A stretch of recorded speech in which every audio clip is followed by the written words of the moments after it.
अस्सलाम वालेकुम। मैं हूं आपका मुश्ताक अहमद।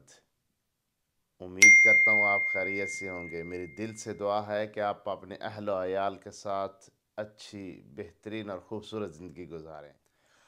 आपने अक्सर लोगों के माथे पर निशान देखे होंगे और आपके दिल में एक ही बात आती है कि ये बंदा बड़ा नमाजी और परहेज़गार है।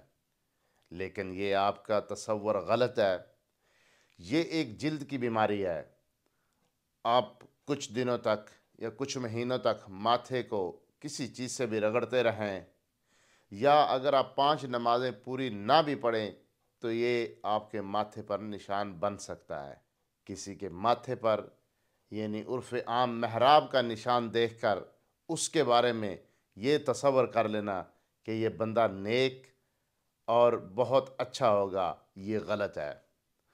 असल में आप माथे के निशान को नहीं, माथे से थोड़ा नीचे आएं और देखें अल्लाह ताला ने जो उसको ज़बान दी है वो लोगों के मामलात में कैसी है।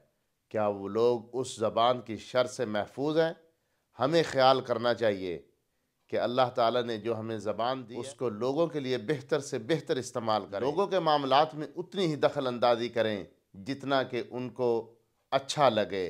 अगर हम लोगों के मामलात में दखल अंदाज़ी करते हैं तो हमें उस हद तक करनी चाहिए कि लोगों के मामले हो सकें।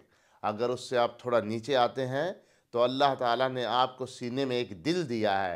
अगर आप उस दिल को लोगों के लिए अच्छी तरह इस्तेमाल करते हैं, अगर आप अपने दिल में लोगों के लिए अच्छा और नेक मकसद रखते हैं, और अगर आप उस दिल में लोगों के लिए बुग़्ज़ नहीं रखते, मेरे सब दोस्तों से यही अपील है कि अल्लाह ताला आपको एक अच्छी निगाह, अच्छी ज़ुबान और अच्छा दिल अता फ़रमाए। हम ज़हरी नमूद व नमाइश से हटकर अंदर से अगर अच्छे होंगे तो हम लोगों के मामलात अच्छे कर सकेंगे। जज़ाकल्लाह खैर।